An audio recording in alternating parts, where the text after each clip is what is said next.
نحمده ونصلي ونسلم على رسوله الكريم اما بعد اعوذ باللہ من الشیطان الرجیم بسم اللہ الرحمن الرحیم۔ آج ہم نے کون سا پڑھنا ہے؟ رکوع۔ وَأَقِيمُوا الصَّلَاةَ وَآتُوا الزَّكَاةَ وَارْكَعُوا مَعَ الرَّاكِعِينَ، یعنی رکوع کرو رکوع کرنے والوں کے ساتھ۔ معلوم ہوا کہ نماز کے اندر چوتھا فرض جو ہے وہ کیا ہے؟ رکوع ہے۔ اگر آپ نے نماز کے اندر صحیح طریقے سے رکوع نہیں کیا تو آپ کی نماز نہیں ہوگی۔ اور رکوع کا ادنا درجہ یہ ہے کہ اگر آپ اتنے جھکے ہیں کہ آپ کے یہ جو ہاتھ ہیں یہ گھٹنوں تک پہنچ گئے ہیں، ٹھیک ہے نا، جیسے کھڑے ہو جائیں آپ بتائیں، یعنی نہیں آپ ویسے ادنا یہ ہے کہ آپ کے ہاتھ گھٹنوں تک پہنچ گئے ہیں، یہ رکوع کا ادنا مقام ہے۔ لیکن صحیح رکوع کیا ہے کہ اس طریقے سے بالکل آپ نے اسٹریٹ جو ہے رکھنی ہے یہ۔ اچھا، اسی طریقے سے رکوع کے اندر غلط طریقہ یہ ہے کہ یہ یوں کرنا، اس طریقے سے یہ جیسے یہ غلط طریقہ ہے، ٹھیک ہے، اس طریقے سے رکوع کرو گے تو یہ غلط ہے۔ اور صحیح طریقہ کیا ہے رکوع کا؟ بالکل سیدھے ایسے اسٹریٹ ہونی چاہیے اس کو، اور پیٹھ بالکل سیدھی ہونی چاہیے۔ اگر اوپر گلاس رکھ دیا جائے پانی کا بھر کے تو وہ نہیں گرے، ٹھیک ہے، یعنی کبڑی نہیں کرنی ہے، کوہان کی طرح نہیں بنانی ہے، ایسے یوں نہیں کرنی ہے، بلکہ پیٹھ کیسے کرنی ہے؟ یہ سیدھی۔ اس کو کیا کہتے ہیں؟ رکوع۔ اچھا، رکوع کے اندر جو ہے تسبیحات کا پڑھنا، یہ جو ہم پڑھتے ہیں سبحان ربی العظیم، سبحان ربی العظیم، یہ تسبیحات کا پڑھنا جو ہے یہ سنت ہے، ٹھیک ہے۔ بات سمجھتے ہیں کہ شاید پتہ نہیں ہو ہم نے تسبیح نہیں پڑھ سکے۔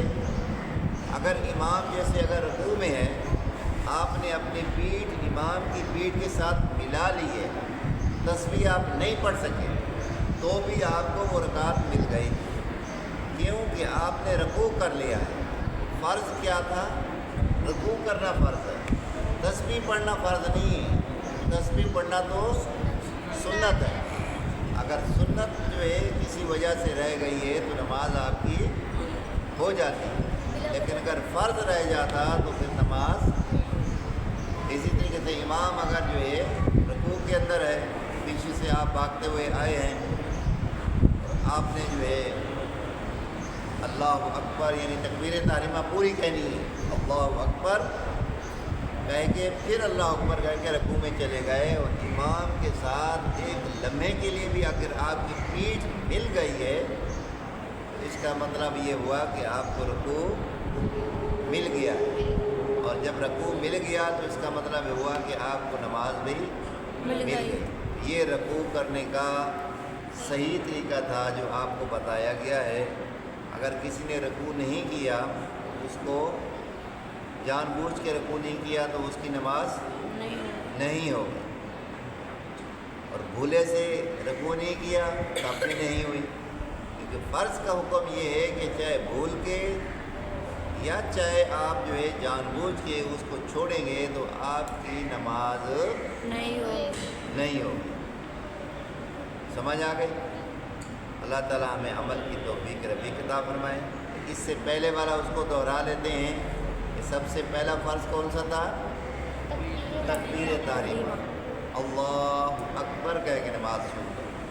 دوسرا قیام، قرات کیا تھا؟ قیام، یعنی نماز کے اندر بالکل سیدھے کھڑے ہونا، یعنی اگر جو استطاعت رکھتا ہے کھڑا ہو سکتا ہے تو پھر بھی وہ بیٹھ کے نماز پڑھتا ہے تو اس کی نماز نہیں ہوگی۔ لیکن اگر سجدہ نہیں کر سکتا تو پھر اس کو اجازت ہے، لیکن اگر سجدہ کر سکتا ہے اور کھڑے ہو کر نماز بھی پڑھ سکتا ہے پھر بھی بیٹھ جاتا ہے، اس کی نماز نہیں ہوگی۔ اس کے بعد کیا ہے؟